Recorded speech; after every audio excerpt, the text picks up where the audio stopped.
It is no secret that the transformer model has revolutionized the landscape of machine learning. The uprising gained attention when the transformer model started obliterating the current state of the art on leaderboards for various NLP benchmarks such as glue, superglue, squat, and many more. Fast forward to today, and we're living in one of the most exciting times for AI, where the world has forever changed by GPT-based models or large language models. These models, as we all know, are powered by transformer models. And the race is not over. More and more exciting technologies keep emerging to make transformer models more scalable and efficient. For example, techniques such as fast transformer and flash attention makes the transformers more efficient by diving into the inner workings of the model. Need I say more to convince you that learning about the transformer architecture is one of the best investments you can do right now? In this video, you will be introduced and shown the innermost intricacies of a transformer model in an eye-capturing audio-visual animated tour. So sit back and relax. And I couldn't have done this without the man in Python library allowing me to create these amazing animations. So big shout out there. Let's dive in. First, let's learn about our input. It is a sequence of text. We'll be using the classic example, the cat sat on the mat. The text is broken down to a sequence via a process called tokenization. For simplicity, we are going to do white space tokenization. But transformers build tokenizers using something called byte pair encoding, or BPE. These are smaller subwords automatically found by analyzing a corpus of text that appear to be most common. BPE reigns over white space tokenizing because it can capture out-of-vocabulary words better and have smaller cardinality. Some transformer models have introduced special tokens like CLS, SAP, which serve specialized purposes. For example, SAP denotes the separation between two segments of text. For example, when question answering, you need to feed in a context that contains the answer and a question. So SEP can be used to separate the two. We'll be ignoring these tokens as these were introduced later and weren't part of the original transformer paper. The input processor produces embeddings for the sequence of text. These embeddings have two characteristics. Each token will have a unique embedding based on the characters it has, called token embeddings. Then, tokens in different positions in the sequence would get a different embedding called the positional embeddings. The token embedding and the positional embedding are added together to get the final embedding. Don't worry if you don't understand fully yet. We will soon dive in. The sequence of text goes through the input processor, which generates an embedding for each token. In our case, we have 6 words, so we get 6 embeddings out. Now let's cement some notation before we continue any further. To understand the transformer architecture, there are 3 key hyperparameters you must understand. Bmax, the batch size.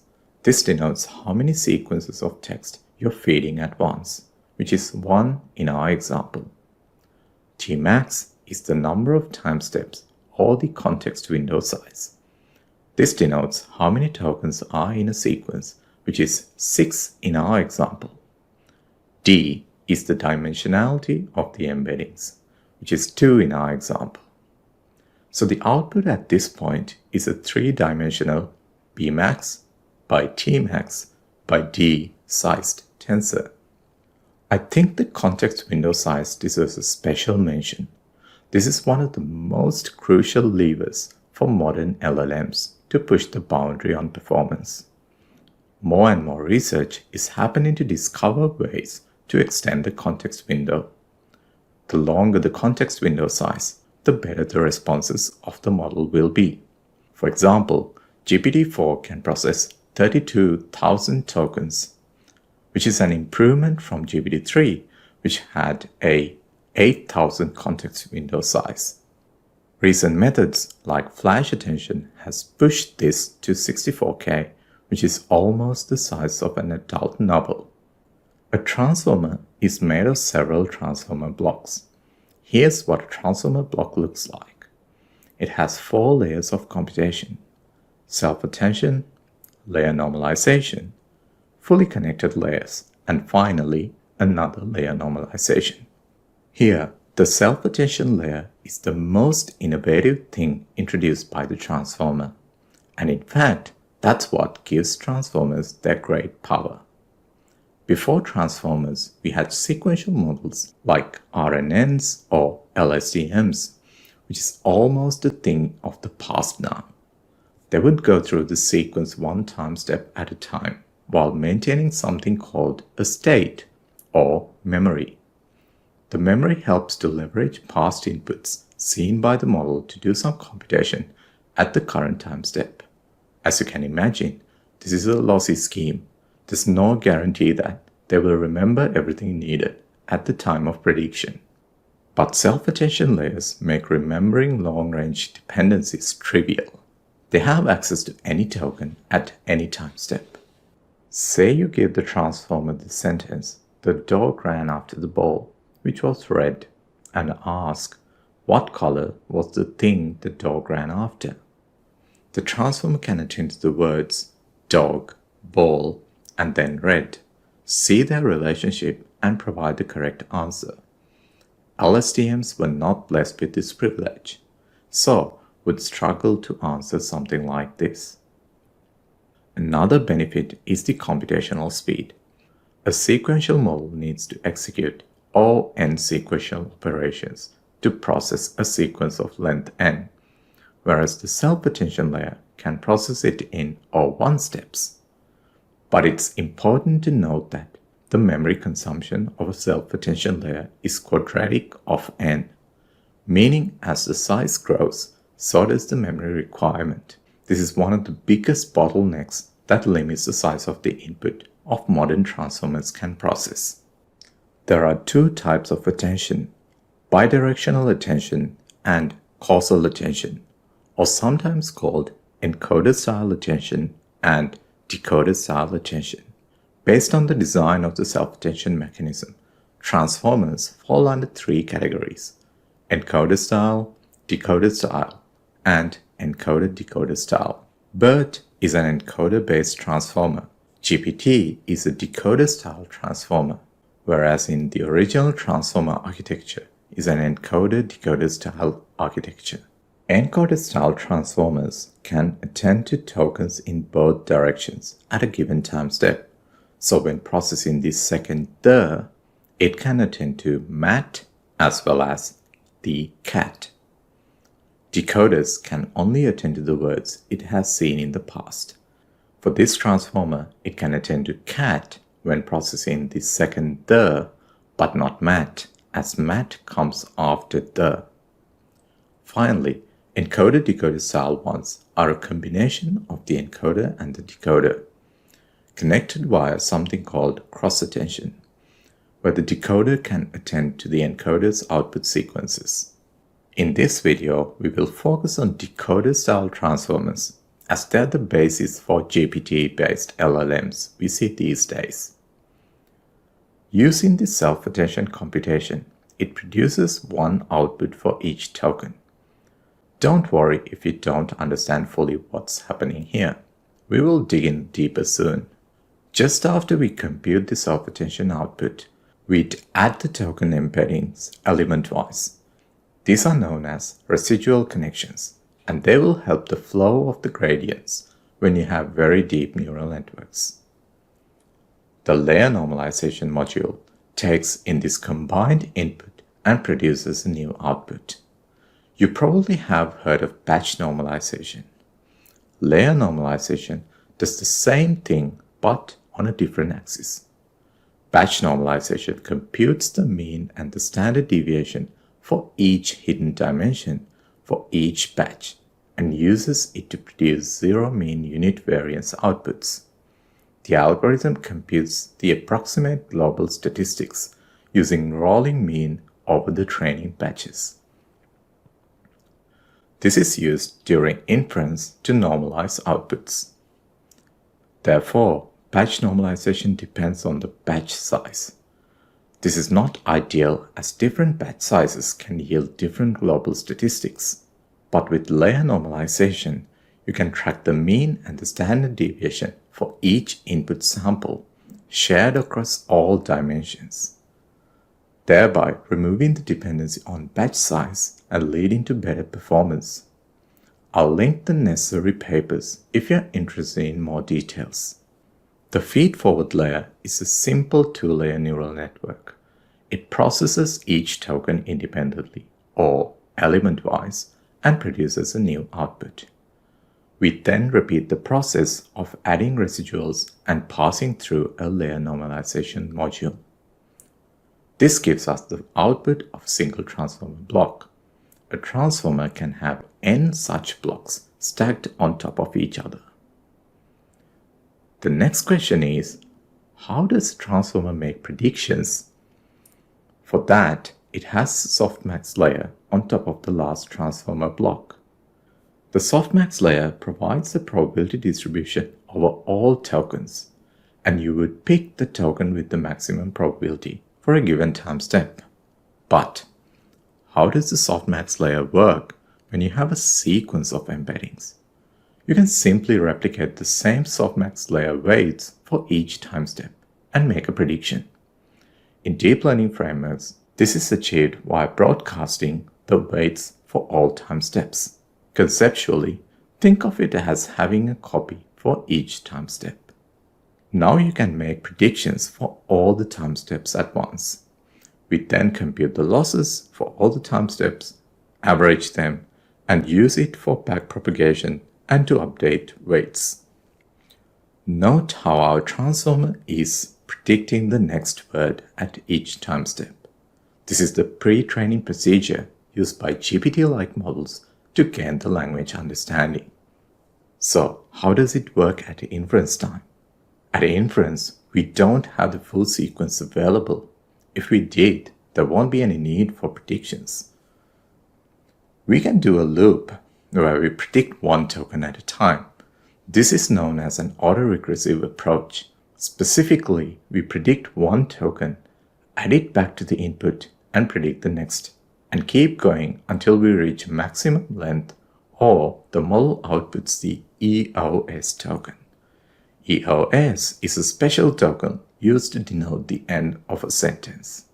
When choosing the next token, there are several strategies to sample tokens at generation. One is greedy sampling, where we pick the one with the highest probability. But this leads to very boring, monotonous outputs. To make things interesting, we can use nucleus sampling, where we sample the word probabilistically according to the probability distribution of softmax. Another method is called beam search, where we predict several time steps ahead and pick the sequence with the highest joint probability. One thing to note is that this is an expensive process. Not only you have to loop through this monolithic structure, having tens or hundreds of billions of parameters. At each step, you have to process more tokens than the previous. So it leads to a compounding effect on the number of flops required in total to complete a sequence of some length. Also note how at each increasing time step, the model has access to more tokens in the self-attention layer, which is the core idea behind causal attention. Remember that causal attention is used by decoder-style transformers. This gives you the full overview of what is the architecture of a transformer model, how does the training work, and how does the inference work. Now let's switch gears and dive into some of the details under the hood. We're going to be talking about two things: how the input embeddings are computed and how the self-attention layer works. The reason we only talk about these two topics is because if you take these out, The transformer is simply a feed-forward network, so there's nothing new about it. First, let's understand how the token embeddings are computed. Remember that the final token embeddings are a function of two types of embeddings. The token embedding is unique to the characters in the token, where the positional embeddings is unique to the position in the sequence. The token embedding is retrieved via a trainable token embedding table as shown here. Each token gets a unique vector. The positional embeddings are a bit tricky.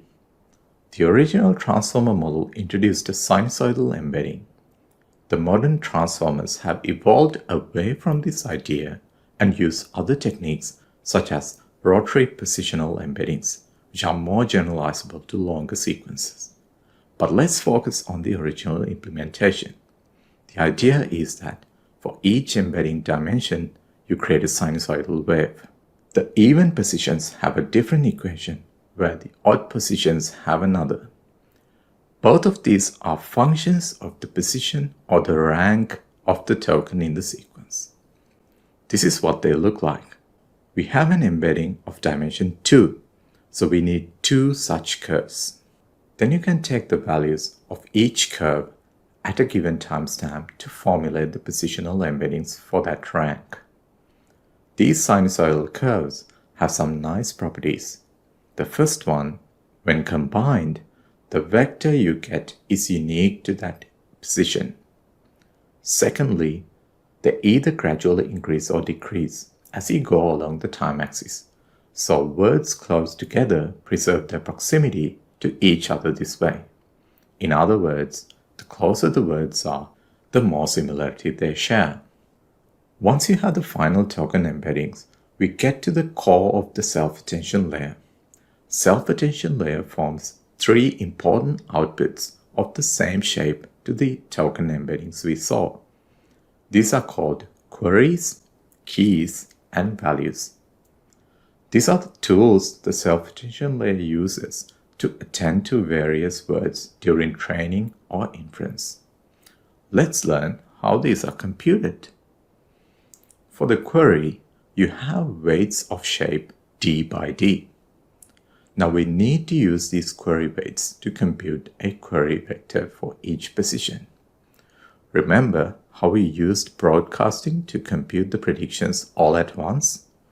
We use the same technique here. We repeat the weights across the time and compute the queries for all positions. From a tensor operation perspective, here's what's happening.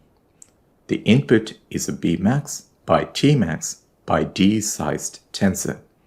Remember, Bmax refers to the batch size and Tmax refers to the number of time steps. We'll transform this so that Tmax is the first dimension.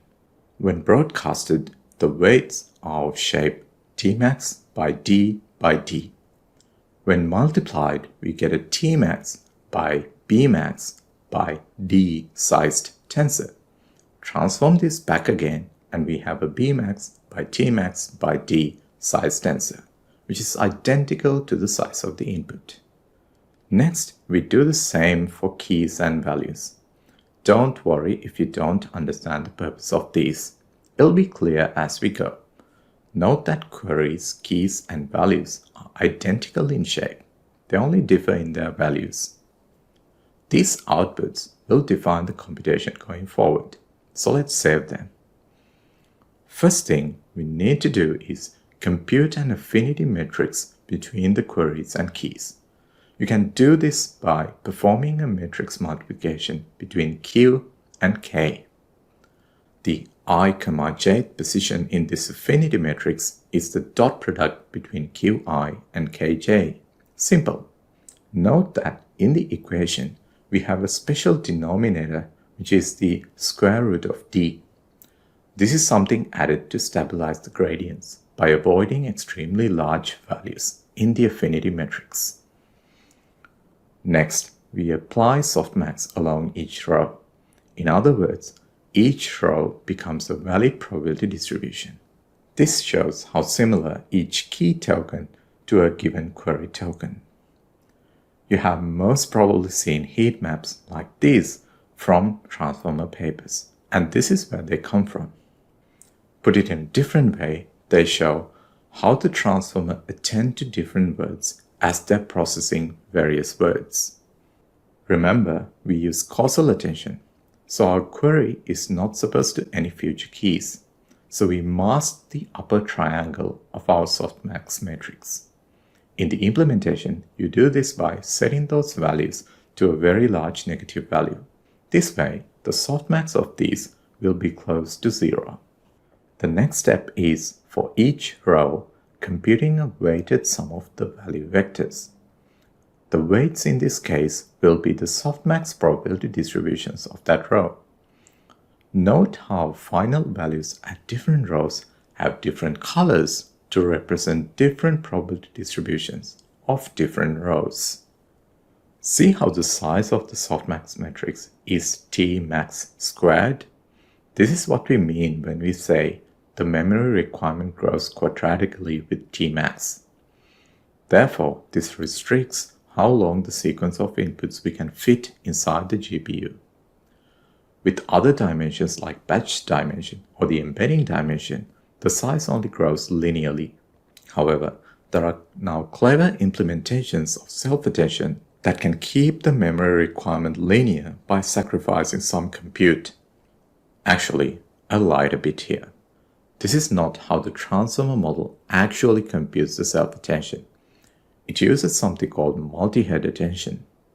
What we discussed here is single-head attention, but it's very easy to understand this new concept if you already understand single-head attention.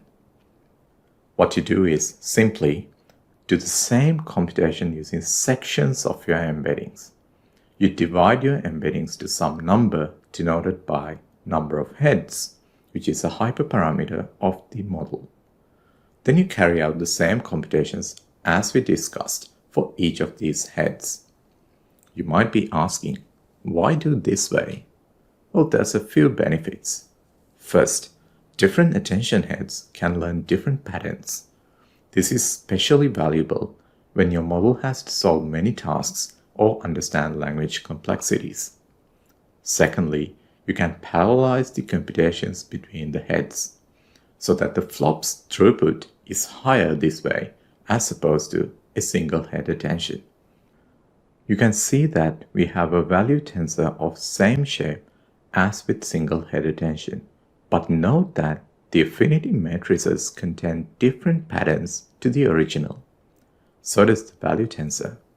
This is because we're now using different portions of the embeddings to do the computation, as opposed to using full embeddings. Something to keep in mind is that though it looks like we're splitting the current Q, K, and V to multiple parts on the hidden dimension, the transformer paper uses several linear projection layers to generate a new output of that smaller size. This is a small detail I've left out of this animation. So let's replace our single head attention with our newly learned multi-head attention, and voila! We have a fully functioning self-attention layer. Just as we saw earlier, the layer takes in a sequence of embeddings and returns a sequence of hidden outputs. And that concludes our discussion about how the transformer model works. It's nothing to be intimidated by once you understand the details. As we saw earlier, a transformer is made of n blocks. Each block has several layers, specifically a self-attention, a layer normalization, a feed-forward, and another layer normalization layer. The self-attention layer is able to create very powerful representations of language by attending to various words while processing a word at a given position. This allows the self-attention layer to capture various semantics and syntax properties of a language, allowing them to surpass the previous state of the art. I hope you found this journey through the transformer model valuable. I'm hoping this foundational knowledge will help you when you're advancing on papers building on top of the basic transformer model. If you are interested in learning about machine learning concepts, subscribe to my channel, Deep Learning Hero. I will see you soon with another video.